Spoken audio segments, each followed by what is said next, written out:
Baik, terima kasih. Assalamualaikum warahmatullahi wabarakatuh. Selamat malam dan salam sejahtera bagi kita semua. Adil Katarino, Bacuramin Kasaruga, Basengat Kajubata. Pada hari ini, kebetulan pas tanggal 22 ini, kita mengundang teman-teman untuk hadir rapat dengan agenda, ada beberapa agenda. Yang pertama penjelasan tentang Peraturan Menteri Pekerjaan Umum nomor 14 tahun 2020 dan Surat Edaran Menteri Pekerjaan Umum nomor 22 tahun 2020 dan sekaligus membahas tentang proporsional dan profesional organisasi profesi yang dalam hal ini kebetulan Aspekindo. Pada saat ini memang saya katakan dengan jujur, SK saya terhitung Maret kemarin sudah berakhir ya. Saya juga menunggu sebenarnya surat dari Provinsi Kalimantan Barat, Aspekindo Kalimantan Barat untuk melaksanakan muscap, karena memang aturan organisasi harus kita patuhi. Yang kedua, selagi memang belum ada surat dari provinsi untuk melaksanakan muscap, saya masih tetap berpegang teguh dengan surat keputusan DPP ya, Aspekindo Provinsi tahun 2015. Itu artinya segala sesuatu, segala hal yang berkaitan dengan organisasi tidak mungkin saya lepas tangan. Nah, ini membantu pemerintah dalam proses pembangunan, karena di pengadaan barang dan jasa, jujur saya katakan, mungkin saya ibaratkan ada 500 pekerjaan. Nah, sementara hasil pantauan saya yang sudah saya berikan SK dengan Bapak Sekda, yaitu Pak Ubaja, itu tahun 2018 barangkali atau 19, saya lupa, karena memang pemerintah pada waktu itu meminta semua organisasi profesi ini memberikan surat keputusan dan jumlah anggota. Nah, jumlah anggota kalau menurut saya ini yang aktif dan hidup perusahaannya ini sangat kecil sekali. Maka dari itu saya mengundang teman-teman menjelaskan peraturan menteri ini. Karena apa? Saya kepingin teman-teman ini, ayo silakan perusahaannya diurus. Kalau tidak, jangan harap dapat pekerjaan. Karena ini persaingan digital ya, persaingan digital. Harus kita mampu membenahi itu. Nah, terkait dengan itu, saya yakin pemerintah juga, walaupun ini seluruh Indonesia silahkan bekerja dimanapun perusahaan itu berada, tapi pengusaha-pengusaha lokal harus diutamakan. Harus diutamakan. Nah, terkait dengan pengutamaan tadi itu, maka pengusaha lokal juga harus siap, harus mumpuni ketika mau bersaing. Saya tidak berbicara ya hal-hal yang lain, mungkin yang lain apa namanya, ada hiruk pikuk di luar, saya tidak terlalu urus itu.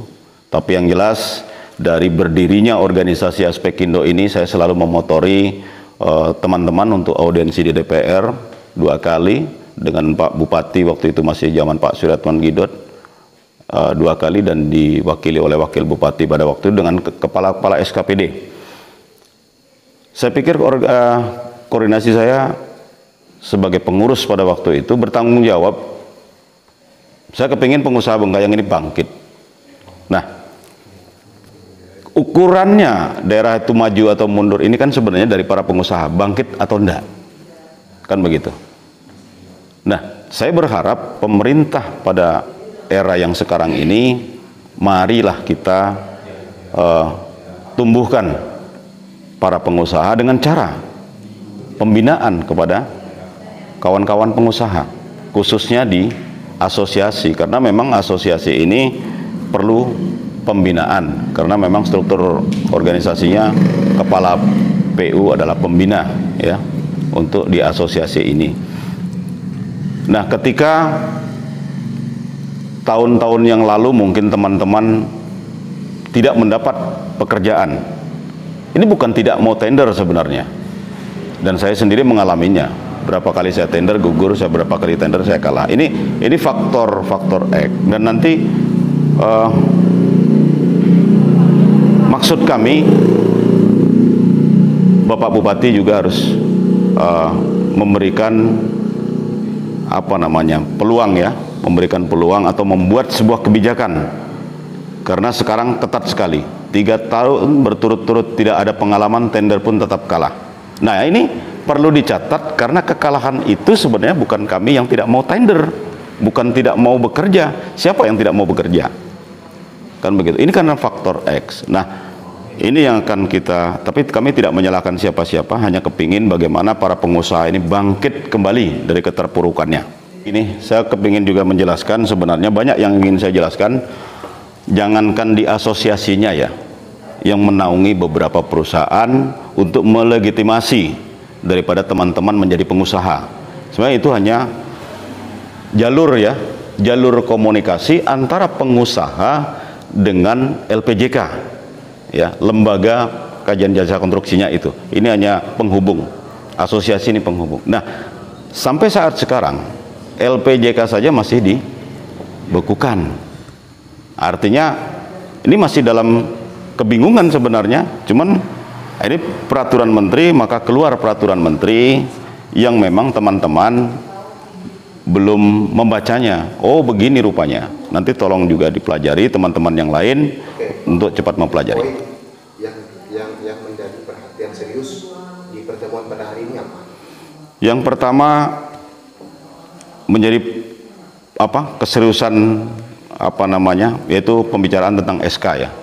SK yang terhitung Maret 2020 dipertanyakan oleh teman-teman, lalu saya menjawab karena memang belum bisa melaksanakan pengucap, karena nomenklatur untuk melaksanakan pengucap belum nyampe ke saya dan surat belum nyampe juga ke saya. Yang kedua, jangan bingung untuk melaksanakan atau membuat SBU, buat saja karena peraturannya sudah ada. Pekerjaannya masing-masing ya. Untuk pemerintahan bupati yang sekarang, apa yang diharapkan oleh SPKindo dan para anggotanya? Baik, terima kasih. Saya pikir Bapak Bupati kita ini sangat-sangat mendukung lah ya, sangat-sangat mendukung, bukan karena faktor politik ya, faktor yang lain-lain, tapi siapapun yang terpilih itulah Bupati kita. Dan saya yakin Pak Bupati sendiri, pemerintah daerah khususnya, semua sektor ingin membangkitkan pengusaha, karena sudah banyak dilakukan oleh pemerintah pusat tentang UMKM apalagi ya. Nah, sekarang begitu juga dengan pemerintah daerah, itu harus berpacu untuk membangkitkan para pengusaha-pengusaha kecil ini. Dan harapan terpenting memang